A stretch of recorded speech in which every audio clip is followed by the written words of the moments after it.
Two veterans being honored during the ceremony at Monday's Bolder Boulder. Tonight, we introduce you to Richard Jesser, a man who says this race is taking on new meaning for him. It was interesting to us. When Richard Dick Jesser was a freshman at City College in New York, he knew he was destined for a life in the military. So in the early 40s, instead of waiting to be drafted, Jesser decided to join the Navy. But the Navy office was closed, and next door the Marine office was open, and that's how I wound up in the Marine Corps. after basic training, he was sent to Iwo Jima, where he endured more than 3 weeks of constant bombings. Then the first sight of victory. And I happened to turn around and look, and I saw the flag on Suribachi, and I started screaming. I'm sorry, I get very emotional when I'm talking about this. He made it out alive, but so many of his friends did not.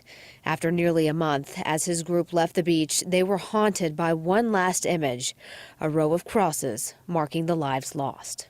That's really the reason for participating in the ceremony here. It's really to pay tribute to them. A tribute nearly 70 years later. This year's Bolder Boulder, his way of thanking those he knew and those he would never meet.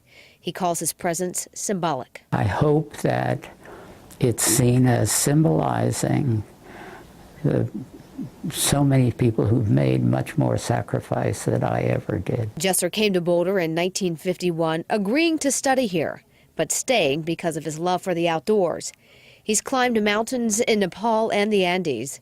But back home in Boulder, he found running to be his sense of community. It's a sense of participating in an action that the entire community is doing at the same time. And so you have a sense of fellowship and of unity and of involvement. Jesser ran his first Bolder Boulder in 1981, and after 21 races, the annual event is taking on a new meaning for him, a place for him to thank those who served our country. Honoring veterans, those who've not come back, those who have come back, those who survived, made a life.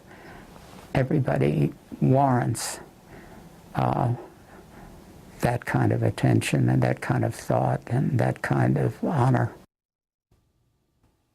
That's Kelly Patterson reporting. You can register to run in Monday's race right up until race time, but waiting until Monday is going to cost you a little bit more. You can find out all about it on our link on the 7 News app.